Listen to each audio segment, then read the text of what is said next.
Makmur Sarawak. Hisham, menariknya Hisham. Penyak tu itu salah satu bahasa yang saya faham daripada bahasa Maksudnya Melanau. Penyak tu makan. Hisham sudah penyak? Sudah. Kau penyak. Okey. Tapi kalau kita tengok Melanau ni Kazim, dia ada banyak tau. Di Mukah pun ada, di Bintulu pun ada. Ya. Mukah pula Melanau. Melanau. Dia ada banyak di banyak bahasa. Ya kan. Okey, itu punya kan. Mungkin satu hari nanti Taznim boleh membudayakan pakaian Melanau tersebut semestinya. untuk perkahwinannya. Wow. Mana tahu untuk perkahwinan Hisham lah. Kan kita gambarkan sekali lagi nanti, mana tahu kan. Tapi yang penting, tak lama lagi lah tu mengikut kata penerbit kita Hisham Saleh. 3 bulan, sebulan Melanau, sebulan Melayu, sebulan lagi Anda India. dah dengar sendiri dah kan. Apa pun, selamat pagi Satu Malaysia. Kembali bersama Hisham dan Taznim dalam Nadi Sri Pagi. Selamat pagi Satu Malaysia. Tapi yang penting ni, hari ni kan hari Rabu. Sinonim dengan pantun. Jadi Hisham Saleh kita ni terkenal dengan konsep pantun dia 2-3 kucing berlari. Jadi pagi-pagi ni pun sebenarnya kalau kita lihat di kaunter Facebook ni dah ada pantun. Tapi saya tak tahulah ni kategori pantun 1 kerat ke 2 kerat. Kan? Sekenyataan. Cuba anda dengarkan Budi Kasim. Ni pantunnya berbunyi begini. Oh ya, itu pantun. 2-3 kucing berlari, yang lain jogging. Itu. Dia suruh saya sambung. Nanti saya sambung Budi Encik Budi itu pantun ke apa tu? Tapi terima kasih di atas usaha anda. Dan sekali lagi untuk anda semua, jangan lupa berpantun bersama kami dalam Lingkas Seni Beralas di penghujung rancangan. Dan sekali lagi taliannya dibuka untuk anda berinteraksi bersama kami kerana selepas ini kita akan berbicara mengenai sesuatu yang cukup istimewa dan juga penting. Dan taliannya 0322828578 ataupun 8579. Dr. Hasham Tua, Assalamualaikum. Waalaikumsalam warahmatullahi. Tajuk kita ini bentuk pelajar berdaya saing. Ini orang kata daripada hari ke hari, bulan ke bulan, tahun ke tahun mesti kita ada rasa satu perubahan di kalangan pelajar-pelajar kita. Semakin hebat, semakin cemerlang pelajar kita hari ini. Setuju doktor? Ya, setuju. Jadi kalau katakan bentuk pelajar berdaya saing ni, perlu ke kita nak bentuk atau mungkin ada pandangan awal terlebih dahulu tajuk ni? Berdaya saing ni memang perlu dilakukan sebab kadang-kadang pelajar jelah kan. Ya. Bahkan di dalam pekerjaan pun kena berdaya saing juga kan. Sebenarnya dalam hidup ni pun memang satu perlumbaan. Jadi perlumbaan yang boleh diberikan kategori, diberikan penetapan mulai alam persekolahan lah. Jadi biasanya dari situlah kita akan nampak sesuatu tu hebat tak hebat, cemerlang tak cemerlang kan. Ukuran-ukuran yang diberikan oleh dunia kini kepada kehidupan seseorang. Jadi jati diri, kehebatan diri, daya saing kena ada dalam jiwa kita. Macam ada kata pantun lah. Ada, itu nak dengar tu pagi-pagi ni kan. Silakan doktor. Ada kawan namanya Alang. Alang. Dia ni hebat dalam kelas. Kalau kita nak jadi cemerlang gemilang, usaha jangan malas. Itu yang penting. Itu ayat itu malas. Mutiara kata Hisham Saleh. Pantun. Jadi kita ambil ujung-ujung tu.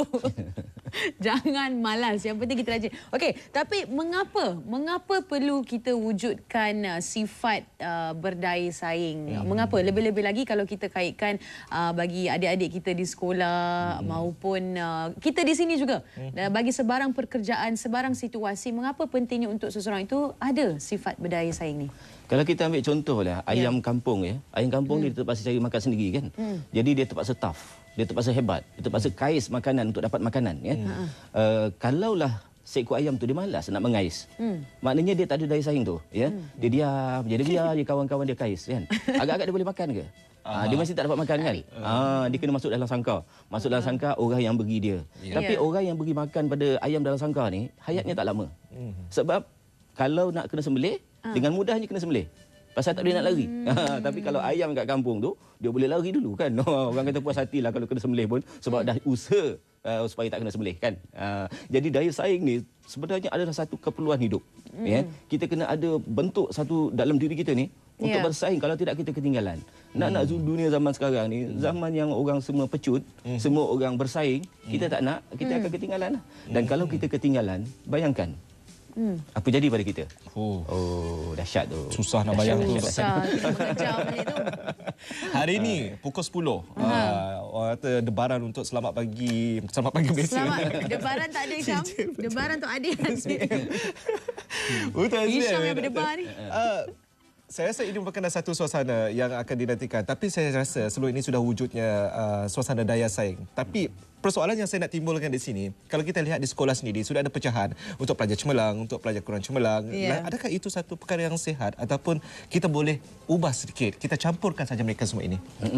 Saya lebih suka dulu waktu saya sekolah tahun-tahun berapa tahun 60-an kan. Tapi umur sekarang 22.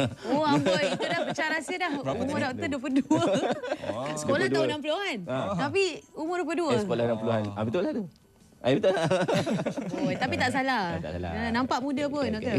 Pandai jaga hati. Okey, waktu saya sekolah dulu-dulu ya, memang cikgu dia akan letakkan kelas A dengan kelas B untuk setengah mata pelajaran. Ya. Jadi Sesetengah mata pelajaran. Maknanya dalam sebulan tu adalah sekali dua yang dicampurkan. Dulu kelas harimau dengan kelas singa. Harimau ni A lah kiranya, singa tu kira B lah. Jadi cikgu akan campurkan sekejap. Jadi budak-budak ni akan bercampur. Kemudian dipisahkan balik. Jadi saya rasa kalau apa yang pertama Encik Isham tadi tu, saya rasa elok juga benda ni dilakukan. Pasal apa? Kalau tidak dicampurkan, kita tak nampak daya saing tu wujud. Pasal yang dah lemah, dia akan rasa dia bukan bersaing di kalangan mereka yang lemah. Jadi pada mereka, pencapaian mereka dah hebat lah tu.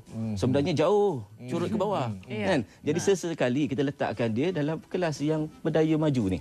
Supaya ada timbul semangat, ada timbul rasa untuk bersaing, berjuang. Tapi kalau tidak, saya takut, saya khawatir akhirnya pihak berkenaan akan terus berada dalam keadaan yang tertinggal. Dan yang maju pula pecut terus habis. Tu nanti dia timbul dua kelompok. Jadi susah juga tu. Kalau mungkin ada kenyataan seperti mengatakan menjadi yang terbaik di kalangan yang terbaik ataupun menjadi yang terbaik di kalangan yang kurang baik, saya rasa itulah suasana yang mungkin doktor nak rungkaikan tadi kan. Yang penting kita dalam hidup kena jadi lebih baik. Tapi kalau menjadi dalam kelompok yang itu tadi macam sudah ada pecahan di kalangan mereka yang kurang cemerlang ataupun tidak ada sifat daya saing, tetapi dia menjadi yang terbaik, adakah itu satu perkara yang baik? Baik. Oi, semua yang terbaik hari ni Ustaz Salim. Dia matlamat hidup ni yang penting ialah nak jadi lebih baik. Orang kata kehidupan hari ini mesti lebih baik daripada semalam. Dan kehidupan akan datang mesti lebih baik daripada hari ini. Jadi kena ada daya begitu, berfikir secara itu, semangatnya ditanam secara itu. InsyaAllah lah tindakannya, hasilnya pun akan lebih sedikit. Tapi kalau tidak tu biasanya kesian lah. Kesian. Memang kesian. Jadi apa agaknya pandangan anda, komen anda dan juga maklum balas anda? Mungkin ada ingin dikongsikan bersama kami di sini. Sekali lagi taliannya 0322828578 ataupun 8579. Okey, baik doktor. Tadi doktor ada sebutkan tadi kan mengapa pentingnya untuk kita wujudkan sifat daya saing ni dan sebagainya. Persoalannya kini bagaimana untuk mereka, kalau sebelum ni mungkin tak ada sifat tu, jadi kalau kini bagaimana untuk kita memulakan, tanamkan sifat itu sendiri? Caranya bagaimana? Ini satu tindakan, satu perbuatan yang agak sukar dan memerlukan kesabaran. Pasal apa, mereka yang berada pada kelompok yang ke bawah ni biasanya memang penuh dengan karenah. Mereka memang tak nampak wawasan. Dan kalau kita nak menanamkan satu semangat baru pada mereka, biasanya kita yang akan lemah pula. Pasal apa, mereka ni ramai dan mereka ni memang tough kat situ. Dia menjaga kita, kata, dah tak boleh dah ni, tak boleh bantu dah ni. Jadi langkah yang kita nak kena buat ialah satu, ialah kita kena ingat manusia ni, kita tak tahu time bila dia ada dapat perubahan tau. Macam titik berubahnya tu. Dia kadang-kadang kita nampak daripada kecil sampailah remaja contohnya. Macam tak ke mana-mana, tak boleh apa-apa pun. Penat dah kita dah. Letih dah, mulut berbih dah. Tapi kita jangan fed up. Jangan putus asa. Jangan putus asa. Jangan back off. Sebab apa? Kita tak tahu titik mana dia akan berubah tau. Satu perkataan kita yang kita sebut 10 tahun dulu, tiba-tiba muncul dalam kepala dia balik semula. Kan? Ketika itu dia dah jadi manusia semula kan. Kita tak tahu sebab soal hidayah ke, soal apa yang ini kadang-kadang kerja Tuhan. Yang kita ni sebagai hamba, kita buat je lah kerja kita kan. Qadar tu lah. Macam cikgu ke, macam pendidik, macam ibu ayah kan. Berterusan. Langkahnya tu kita tak boleh kata tak boleh dah tak boleh dah tak ada harapan dah, jangan mengambilkan progres je ni tak boleh, kita kena teruskan sebab unsur dakwah ni kalau kita tengok Nabi sendiri pun dia mengalami macam-macam keadaan dalam menyampaikan benda yang baik kan. Jadi begitu juga manusia ini, apatah lagi zaman kini memang banyak cabaran dan cubaan yang menghayalkan, yang melara kan. Maka kita kena jadi yang lebih bagus daripada itu untuk mengubah mereka. Okey, satu perkara ataupun orang kata klise, kesamaan sentiasa. Bila kita katakan dalam satu suasana, apabila contohnya lah doktor untuk pelajar sekolah di peringkat SPM dan juga mungkin di peringkat IPTA sendiri, mereka tahu mereka sekadar lulus saja mereka akan dapat kerja. Bila dapat kerja, mereka akan bekerja sebagai makan gaji. Dan itu sajalah kata yang sudah pun direncanakan di minda. Tapi dalam satu perkara, saya rasa itu bukan satu kepuasan ataupun dia sekadar janji ada. tidak mahu menerbitkan berdaya saing tersebut. Macam mana suasana tu, Doktor? Ya, saya sebenarnya khawatir. Sebab apa kita tidak ada keusahawanan, ya.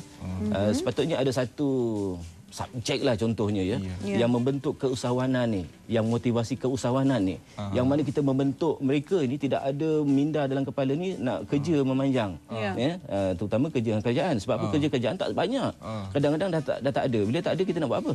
Jadi mengapa tidak kita ada satu lagi yang dikatakan keusahawanan, motivasi keusahawanan, supaya dengan itu sekurang-kurangnya kalau mereka tak dapat kerja, mereka ada rasa untuk mengusahakan sesuatu dan akhirnya menjadi orang kaya. Sebab apa keusahawanan itulah pun yang membawakan seorang tu jadi kaya. Walaupun tak kayap. Kadang-kadang kayap juga lah. Okey, Doktor. Okey, baik. Kita akan sambung mengenai topik bentuk pelajar berdaya saing selepas ini. Tapi buat masa ni kita akan bersama dengan tetamu kita, Datuk Abdul Ghaffar Mahmud, Ketua Pengarah Kementerian Pelajar Malaysia, untuk kita berbicara dengan lebih lanjut lagi mengenai membuat pilihan tepat demi masa depan. Baik. Datuk pun berdebar ni mestilah ni berita yang bakal diambil nanti keputusan ni kan. Tapi apa pun kita kembali bersama dengan Dr. Hisham Tuah. Okey, kalau kita boleh kaitkan dengan apa yang kita bincangkan tadi bersama dengan Datuk Abdul Ghaffar tadi tentang keputusan SPM yang bakal diambil nanti sebentar lagi oleh adik-adik kita. Bagaimana pentingnya untuk mereka ni khususnya lepasan-lepasan SPM selepas ini mereka perlu melangkah ke alam seterusnya, iaitu institusi pengajian tinggi dan sebagainya, di mana perlunya sifat daya saing ni. Jadi bagaimana? IPTA, IPTS. Bagaimana? Ya, selepas SPM memanglah cabaran untuk membina kerjaya. Sebab umur pun dah 17 kan, nak masuk 18 kan. Itu dah danak tua dah tu. Oi, muda lagi. Memang waktu inilah sebenarnya nak kena fikir nak ke mana. Nak teruskan pelajaran ke ataupun nak masuk kepada kemahiran. Dan ingat bila kita pilih kemahiran, kita kena ingat ya, kalau misal kata kita pun berada pada kolej-kolej tertentu yang mana kelulusannya mungkin tak berapa bagus, daya saing di situ kena lebih bagus. Pasal apa? Sebab sekarang pilihan cukup banyak. Ada banyak kolej yang menawarkan macam-macam kajian yang barangkali kita ambil. Dan katalah kolej kita tu tak berapa ternama. Kerana itulah kita kena wujudkan daya saing yang kuat supaya walaupun kolej kita tak berapa hebat, tapi kita ni hebat. Lebih bagus daripada universitinya bagus sangat, terkenal sedunia, tapi orangnya tak senonoh kat dalam tu. Tak reti nak belajar. Macam ayam sangkar tadilah kan. Tak ada daya saing kan. Pada saya lebih baik individunya itu yang lebih hebat, bukan institusinya tu ya. Tapi sebab sedikit ia akan membantu sebenarnya. Membantu suasana. Cukup makan, orang kata manja lah. Ini bukan saya rasa antara faktor kenapa kurangnya berdaya saing. Saya rasa doktor ada pandangan sedikit. Ya, kita ni satu lagi ialah kita dalam zon selesa. Kebanyakan kita ni begitulah. Kita, anak-anak kita kan, negara kita ni selesa. Sebab itu kita kurang daya saing. Pinjaman dapat, duit cepat. Manja, saya rasa manja lah perkataannya kan. Saya tak manja, tak saya pun tak manja. Okey, jadi di penghujung ni kita nak minta doktor sendiri sampaikan pesanan, saranan dan juga pantun ke kan. Kalau boleh kita beri perangsang kepada adik-adik kita dan untuk sekaligus menyatakan bahawa kalau gagal kali ini tak semestinya kita gagal selama-lamanya. Dah ada dah tu. Silakan doktor. Okey, saya bagi pantun lah. Ya. Okey. Ada baju, marilah sidai. Mari sidai di tempat terang. Ya. Kalau tak nak belajar, tentu tak pandai. Tapi kalau belajar, insya-Allah tak akan jadi arang. Okey, terima kasih doktor. 2-3 kucing berlari, insya-Allah kita jumpa lagi. Insya-Allah. Itu je aku punya saya. 2-3 kucing. Okey. Baiklah, 2-3 kucing berlari Syam Saleh tadi dah cakap kan? Lepas ni apa agaknya bersama kami? Apalagi kalau bukan persembahan daripada pelajar-pelajar Aswara kini. Assemble Clarinet Aswara. Wah, hebat sebenarnya. Kita saksikan. Kita saksikan.